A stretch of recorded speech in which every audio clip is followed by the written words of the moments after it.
CalazCon is a show about war, obsession, colonialist occupation, and the many forms of violence those inflict. See the description for content warnings specific to this episode.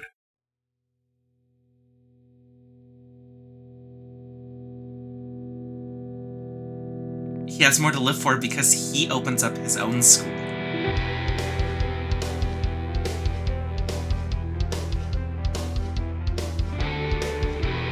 Where does Winter see themselves inside of the community they are building? I think we see ourselves as like the sinew that holds it together. So like they didn't want to be a symbol in a war they didn't consider theirs.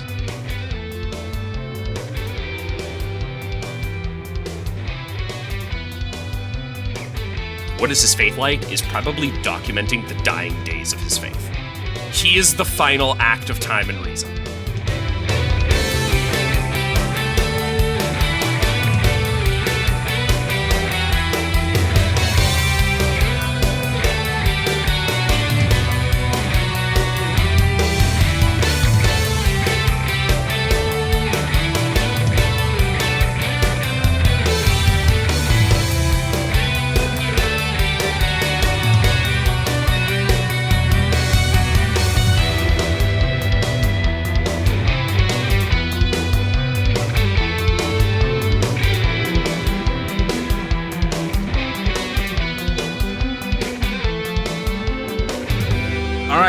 That wraps up that part of epilogues.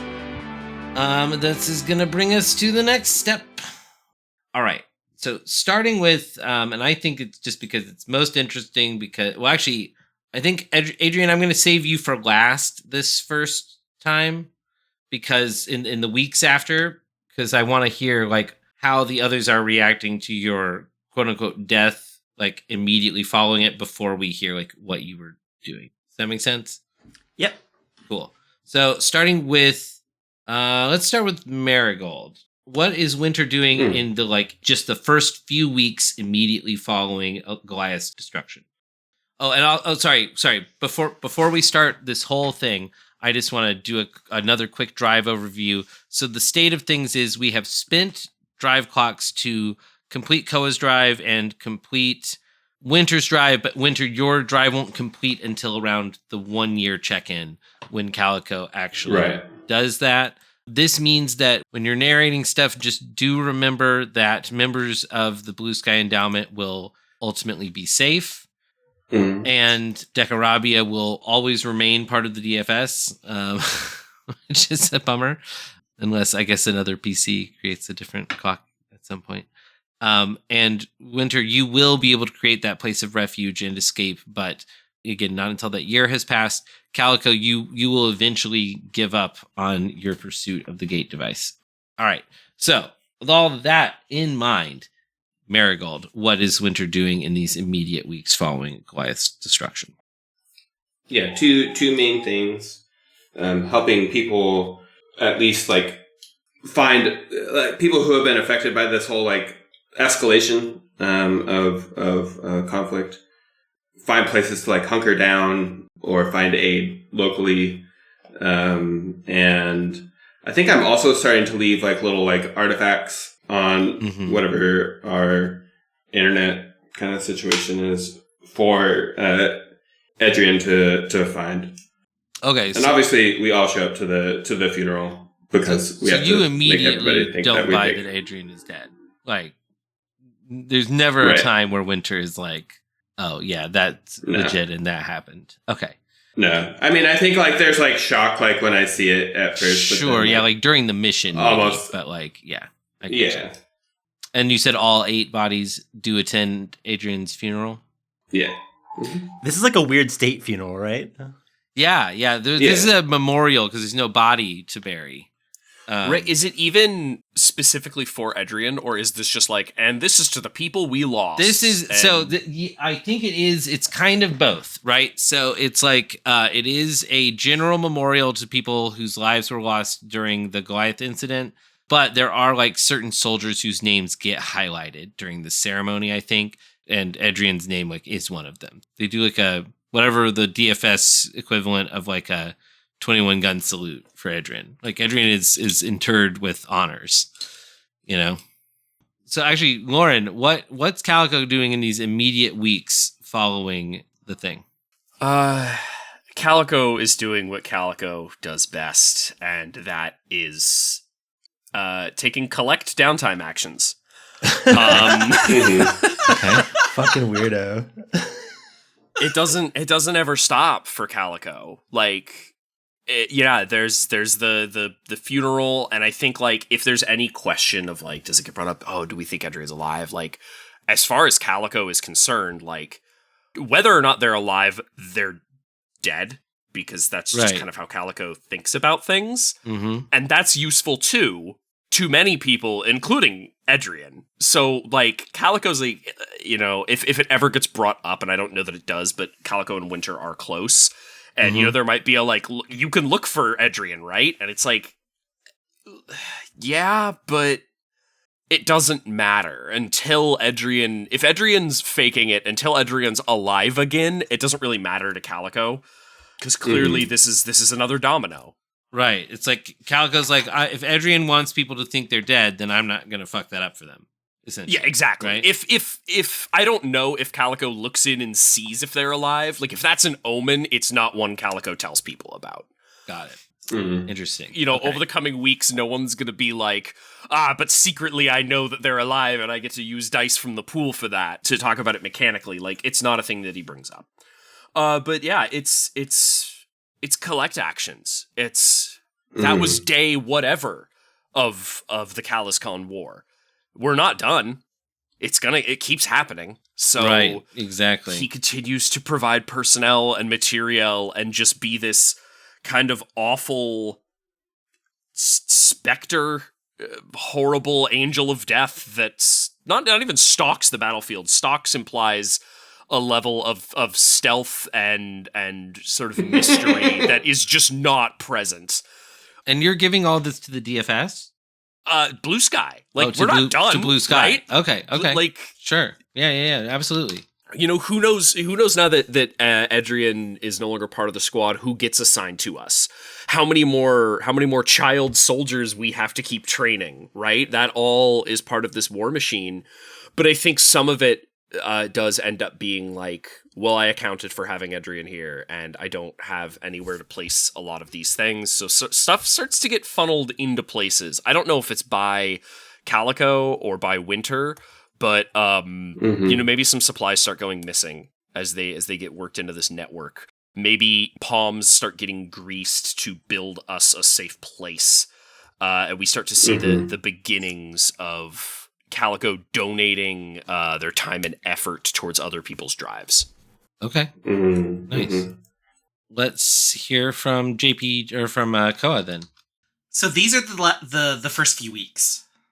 Yeah, in the weeks immediately following Goliath's defeat. What is Koa up to? And like I would say, like, ending with the funeral, right? That's kind of where and Calico, you attended Adrian's funeral? Yeah, Calico attended the memorial for everyone, basically. Okay, got it. Koa is an inconsolable mess. Like, and I know that we have joked about, everybody understands that Adrian is still alive except Koa, but I think there is there's a grief in there. There's like a real grief because he's grieving his friend. And I think what the audience sees is just pure heartbreak from losing a friend. And I would also say that, like, would it be bold to say that he's the one who gives the talk about Adrian at the funeral? I think we already established that, right? Yeah. That Koa gives the eulogy. Yeah. So, and I think I think those weeks, there are things about Adrian that Koa finds out about where he understands that his friend was so layered and he wished he had more time with them. Man, it's like watching Freerun. Okay, kind of. Thank you for breaking that up. I'm sorry. No, it's okay. This is too much. I think that's beautiful. I think we can leave it at that for Koa for now. And then, Adrian, what are you doing in these first few weeks while everyone thinks you're dead? Well, obviously, traveling back to my home world. Oh. I don't think getting back in is as easy as I thought it would be. Ever since all of the heightened police state. That all of the chaos that I encouraged there. So I end up having to do some like crazy shit where I'm like stowed away in like some crates or something like that. But like I've at least already made contact with like the like burgeoning revolutionary sects there. So I'm like getting accustomed to being back at my home and like linking up with other revolutionaries. But I don't think we like are able to pull anything off yet. Sure.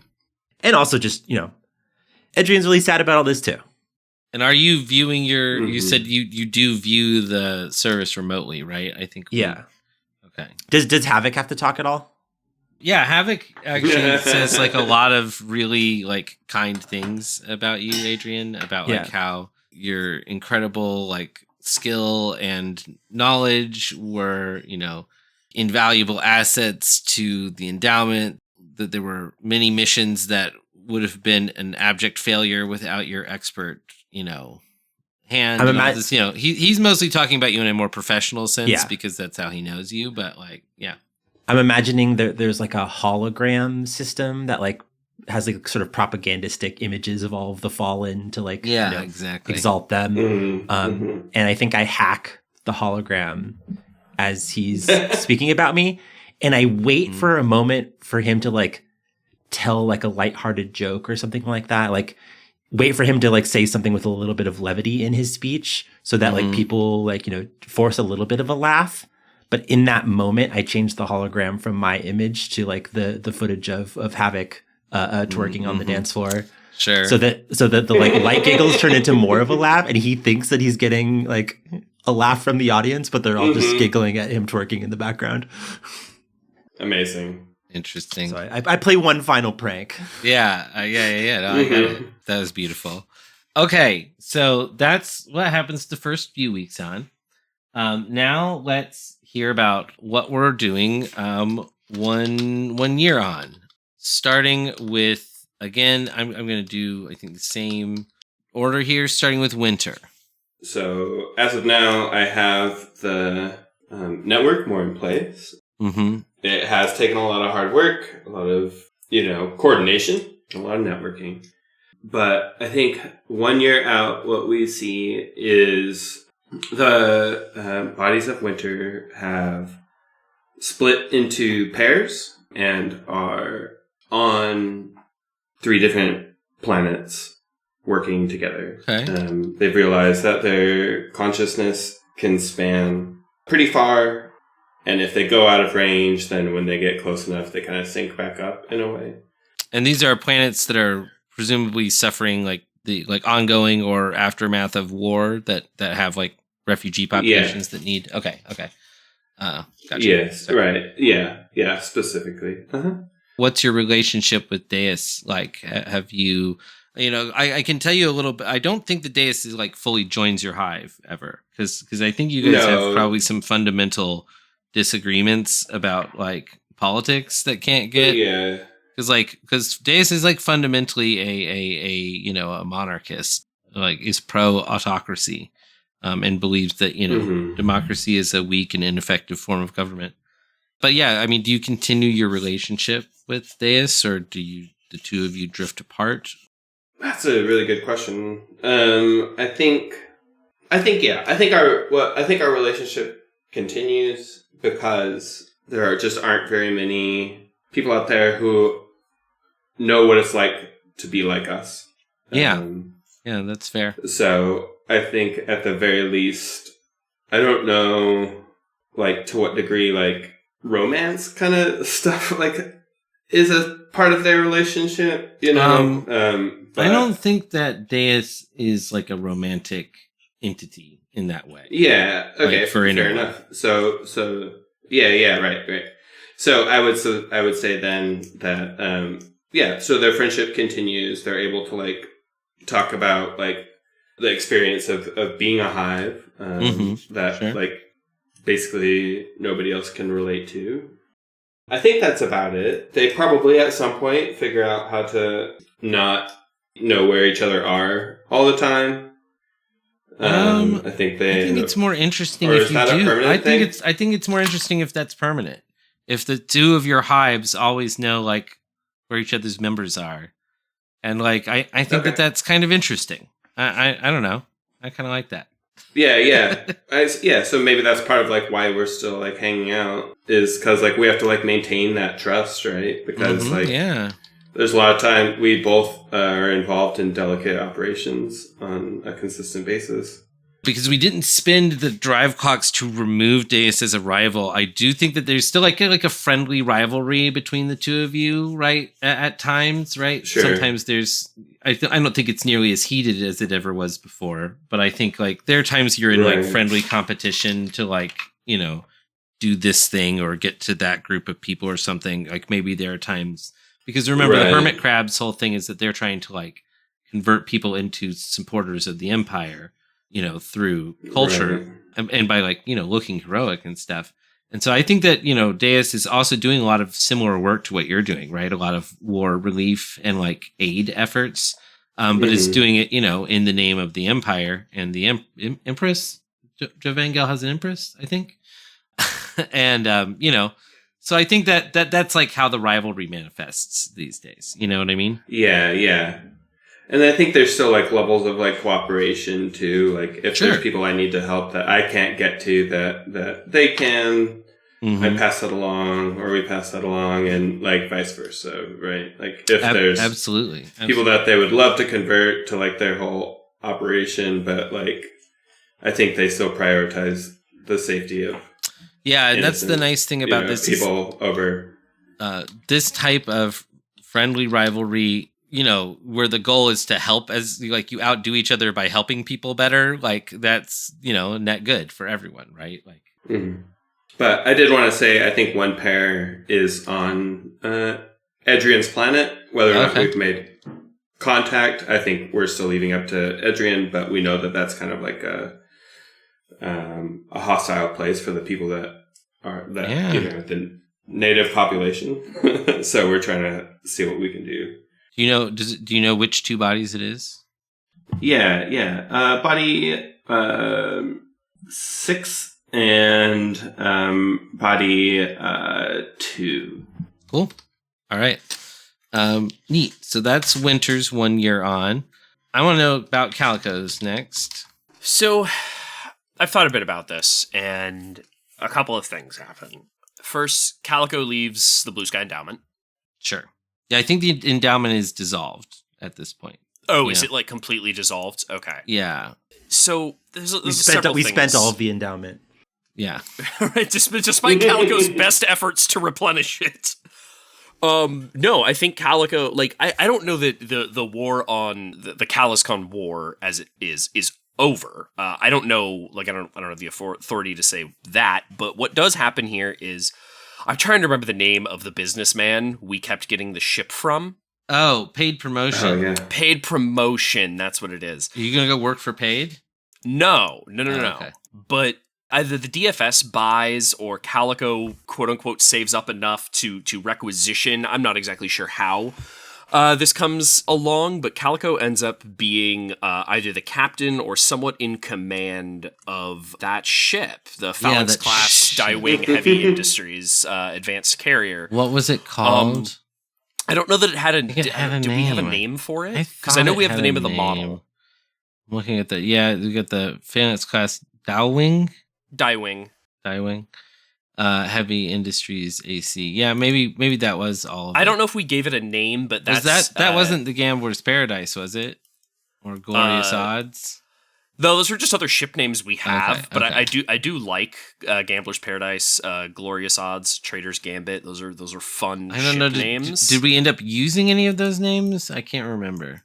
I think the Glorious Odds came up. Okay. It might have been the name of that ship. I don't recall because it's been a while since we've used it. It's been a while since we recorded that. But either way, I'm sure it gets assigned something like DFS carrier, blah, blah, blah. All right. whatever. Calico is partially in charge of it because what they end up doing is sending Calico out to go find the gate, because the DFS wants this technology. It's one of the reasons that like Calico has been treated so well. Also, I think we kind of alluded to it very early on that it's partially the DFS's fault that his fleet was destroyed, and kind of forced him into being a refugee here. Right. And his people are kind of scattered about, but not really the gate users. So they sent him out to go try and find that gate user. Of course, it doesn't work.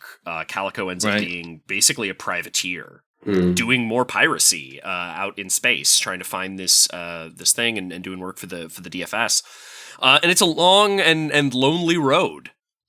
Remember, this is just a year. We'll get to 5 years out. I know. Like I say, that's the beginning of a long and lonely road. Yeah, absolutely. Road.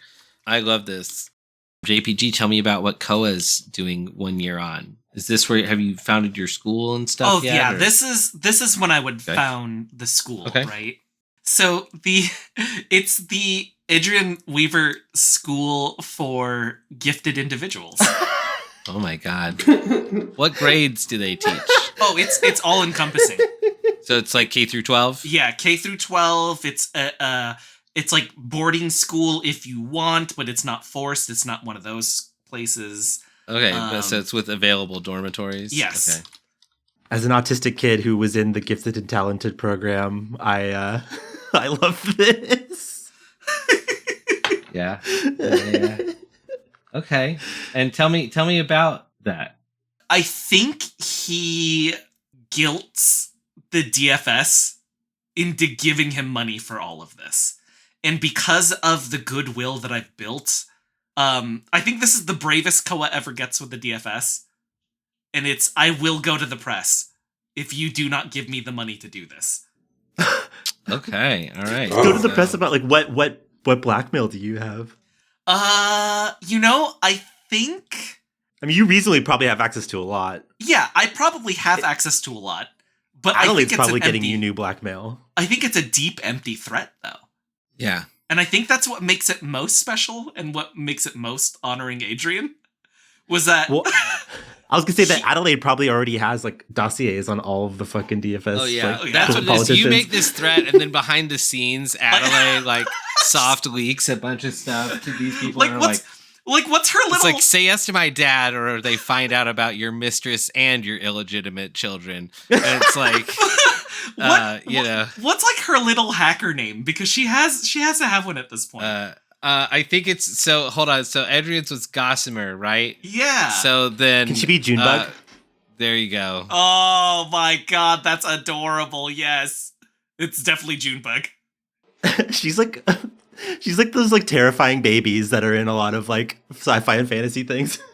Mm-hmm. Oh, I don't know if anybody's read Dune, but she's basically Alia Atreides. Alia, Saint Alia of the Knife. Okay, Adrian, what are you doing a year on? Mary, does your bodies that join Decarabia, do they get involved in the revolution there? Yes, of course. Mm-hmm. Then we meet back up. Okay. Hell yeah. And you and me are currently holding and protecting what's now known as the Gamma Pylon Autonomous Zone. Okay. We've like taken a part of the station back and are trying to like hold it. Do you remember that Cool. You ultimately have to fail? Yeah. But yeah.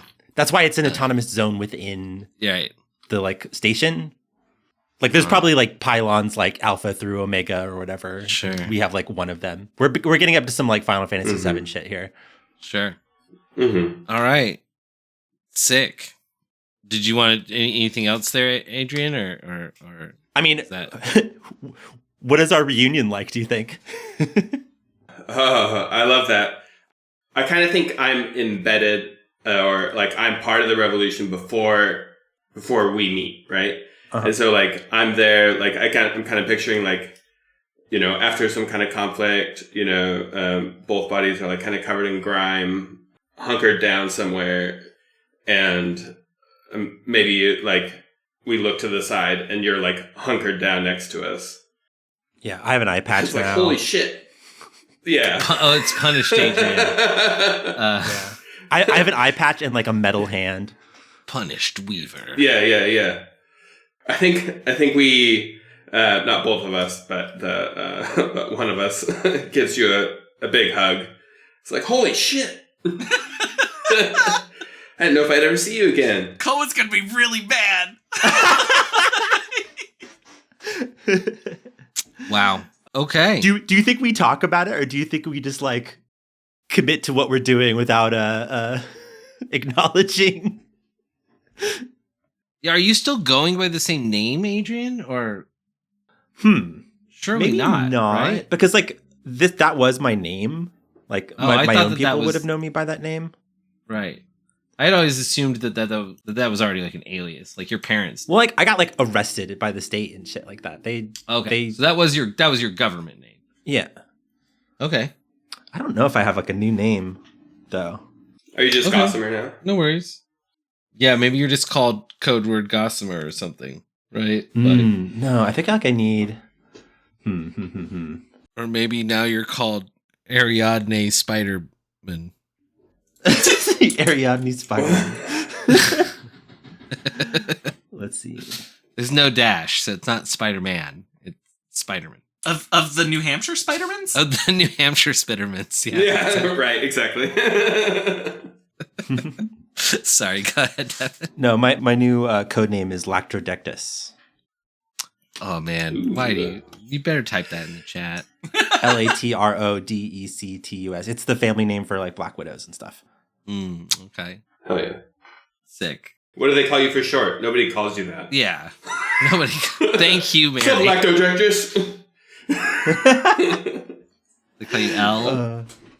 Dex. Or Lacto. What about Dex? Dex is a cool. No, I think Latro is a good hacker name. Okay, yeah. All right, cool. We're in the home stretch here, folks. 5 years after Winter. Well, actually, let's save Winter and Adrian for the last, since they're like now kind of met up. Calico.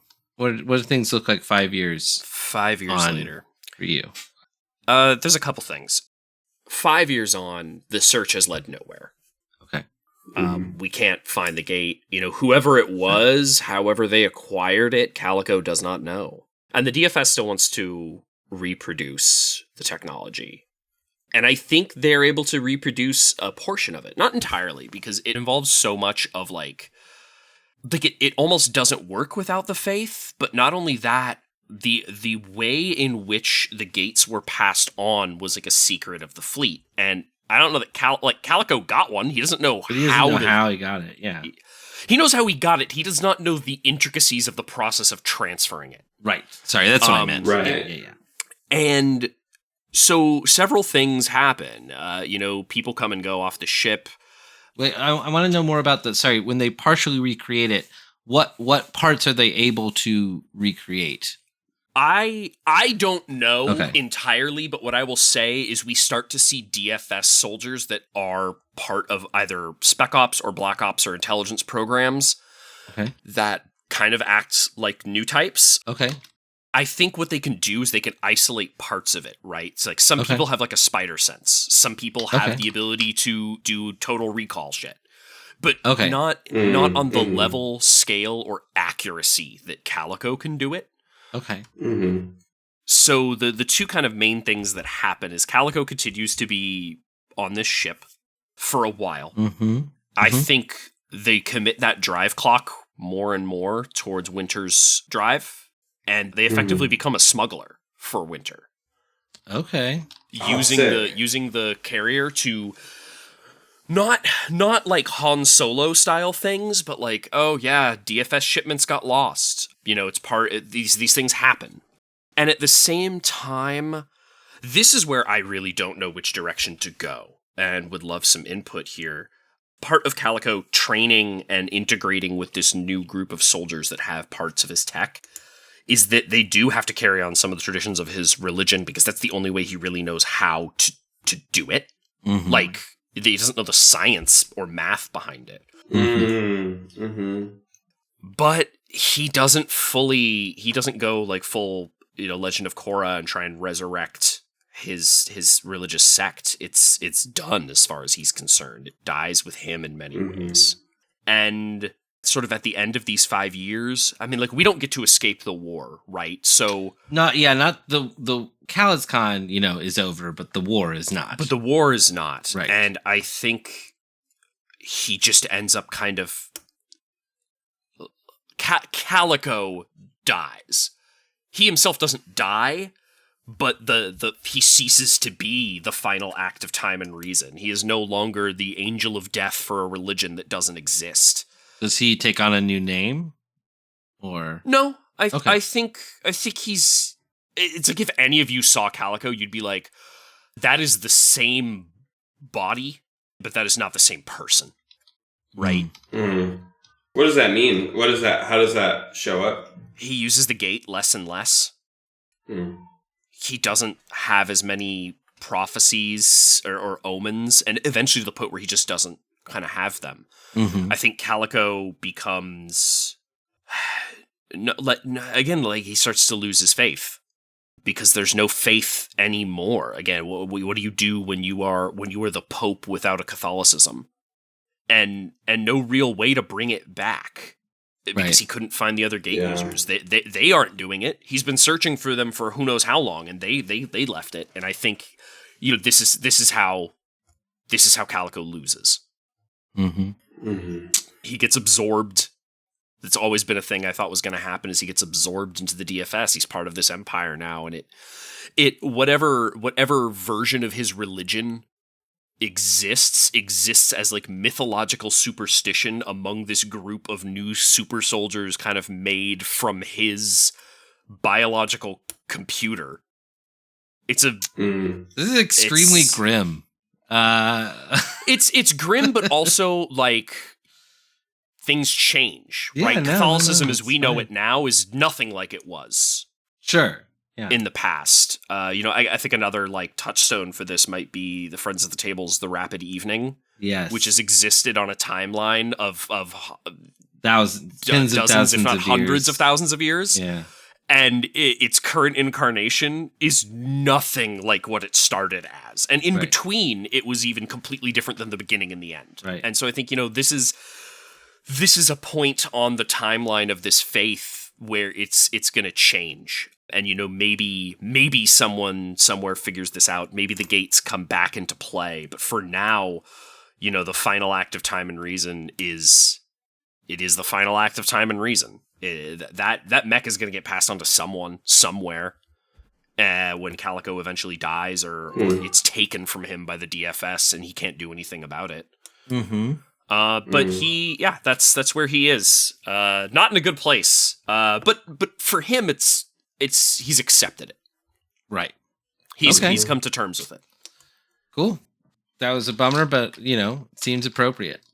Koa, what are you doing 5 years on? Adelaide's now 11, right? Well, she started at 4. Oh, started at 4. Sorry, yeah, so she's 9. I really want to juxtapose this because that was grim as heck. Yeah. I really want to juxtapose it with, I think, the school's going really well. The AI that Adrian had left is very helpful on lots of different fronts when it comes to what the school represents. Do you just want to point out that is not an AI. It is not just Adrian. It's just Adrian helping. Okay, Mar, do you think Winter tells Koa, or is that like not his secret to tell? I think so. I think it's the second part. It's like if Adrian wants to tell you, they can. But yeah. Well, I also like I'm usually not a fan of like that kind of sitcom misunderstanding bullshit, but it would be kind of funny that if I think that Adelaide told you so that you do know, so that I don't make it a big deal to inform you about it. I think the end stinger, right? If we're doing an after credits, that's when Adrian shows up to the school. But I don't think I want to add it here.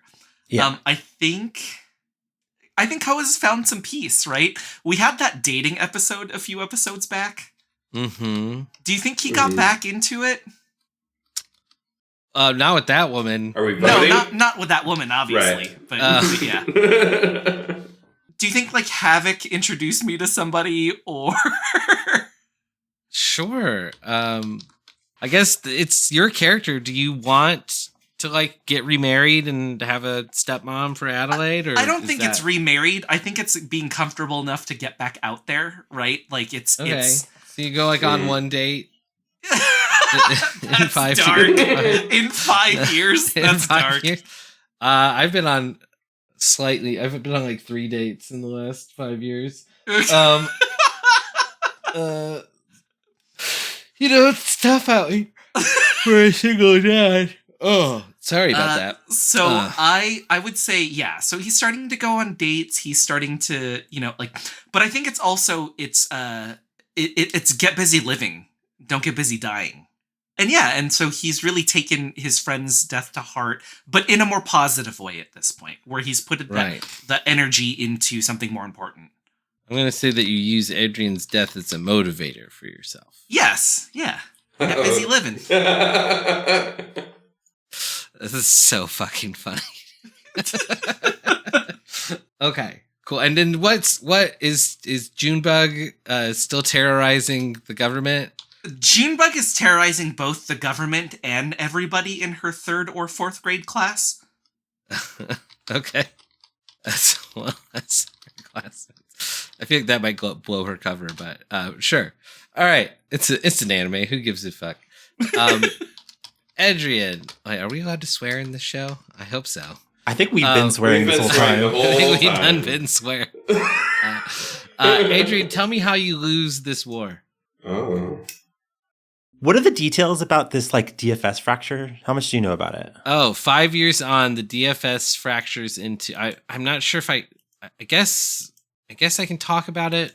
So the basic gist here is that in 5 years, so I guess at this mark, the DFS splinters into 2 factions, one that completely divests from human experimentation and one that kind of goes all in on it. All right, we know where I end up. Okay, great. Oh, God. Oh, my God. Which part's here, do you think? Yeah. Which part which part eventually, crushes the rebellion on Decaravia, since we know that they never escape. Because this was a pivotal like resource extraction point for the DFS.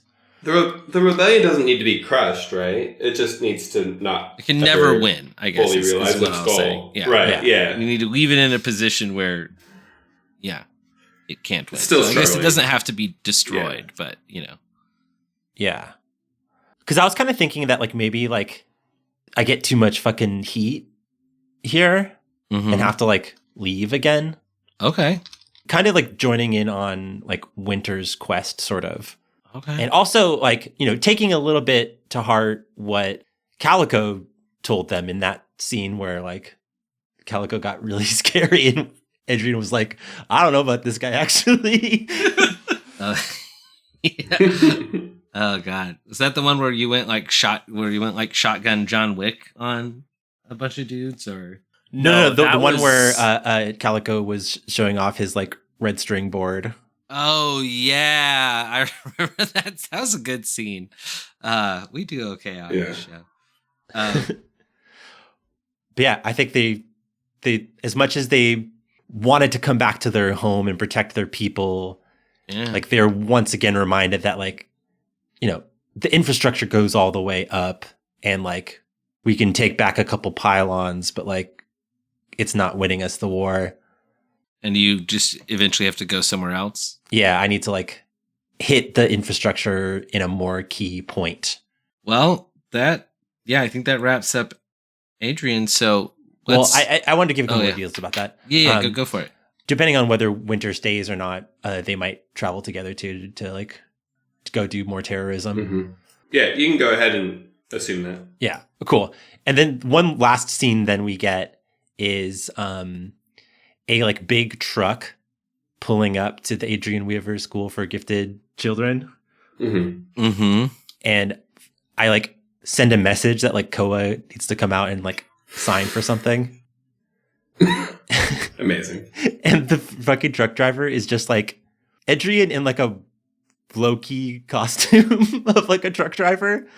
And I'm delivering a big truck full of like school supplies and shit. But you still, does Koa recognize you, or? I think I don't make a big deal about it though. I like say something like, "You're doing a great job. I'm proud of you." And then I leave. So Koa, I'm going to leave it to you, JPG. Does Koa recognize Adrian? Oh, God. Or is it funnier if he doesn't? You didn't order these supplies. Right. Yeah, I think it's funnier if I don't. It's really like Koa looks up at the truck driver and like signs for it, and it's like, It's okay, like thank you, and look then a lot drives like my off. friend Adrian, but Behind you them don't is say a anything mural about of Adrian. right. Oh. So did you have anything else to add there, Devin, or should I go? All right, cool. Then It's Winter. it's the further adventures of Winter and Adrian. Who knows what that looks like? And speaking of which, 5 years on as Adrian and Winter withdraw two from of Winter's Decarabia, what are things looking like for the entire hive of Winter's Pledge? Yeah, good question. And you've got your refugee network set up and all that. Yeah. So the networks is all established. I think we see the hive back together. I think we're in that weird space truck, I think we probably get out and bleeding into that, like the after credit scene or whatever with Koa being like, hey, that was Adrian, right? Like, like we're sitting there and like I just imagine what's that stupid song that plays at the end of all Transformers? Oh, you're talking about What I've Done yes. by Linkin Park? Yes. And then I think we're touring your school and everything. Yeah. And it's like all right, okay. I don't know if I'm allowed to sing it or not. Oh, God. Yeah. You're gonna get us taken down. DMCA. You're gonna get DMCA Yeah. by the estate of Chester Bennington. But I think we're taking a tour, and like you're talking about how much you miss Adrian or something like that, and I'm like, that was Adrian. Like you were just talking. Okay. And then it zooms on. It just zooms on Koa like, what the? And then it cuts, and then it's the stupid Michael Bay song. There we go. Yeah. Credits. All right. You called it a Michael Bay song. Thank you. All right. Well, hey, thanks everyone for joining us on this incredible journey. Start here, work your way back. Start here, work your way backwards. Except when you get to the episode immediately preceding this, you're going to hear us tell you explicitly not to do that. So not to do that. Don't listen to them. Don't listen to them. They don't know what they're talking about. We're from the future. We know more about stuff than them. Okay. Thank you so much for listening to our show. It has been our absolute pleasure to bring it to you. We hope you enjoy listening to it and watching it as much as we enjoyed making it for you. You can find and support the show at patreon.com/CalazCon.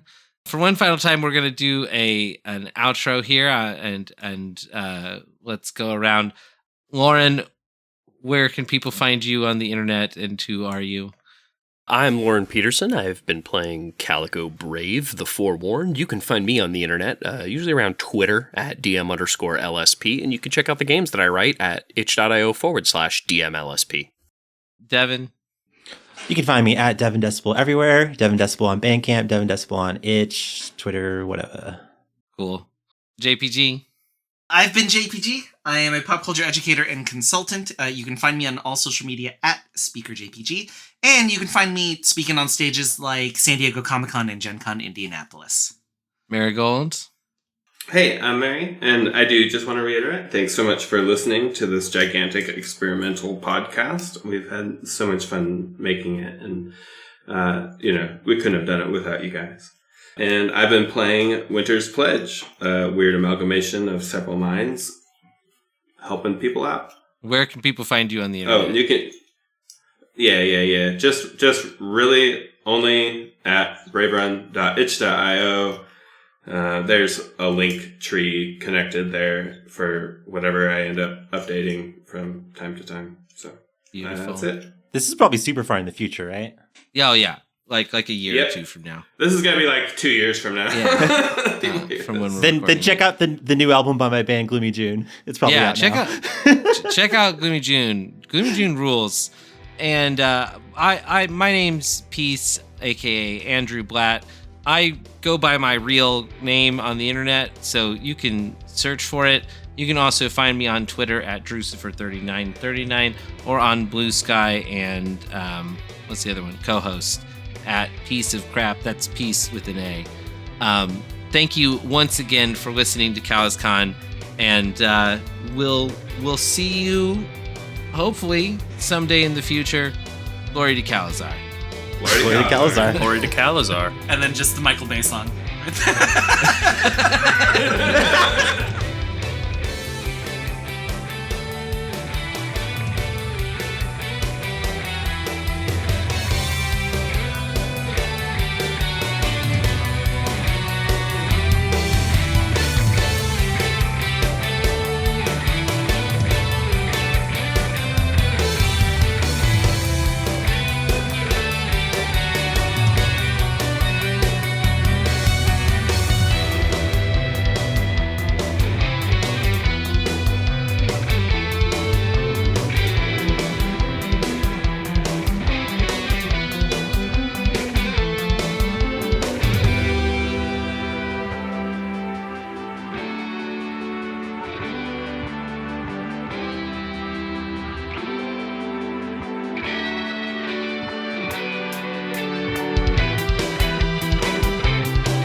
Thanks for listening to CalazCon.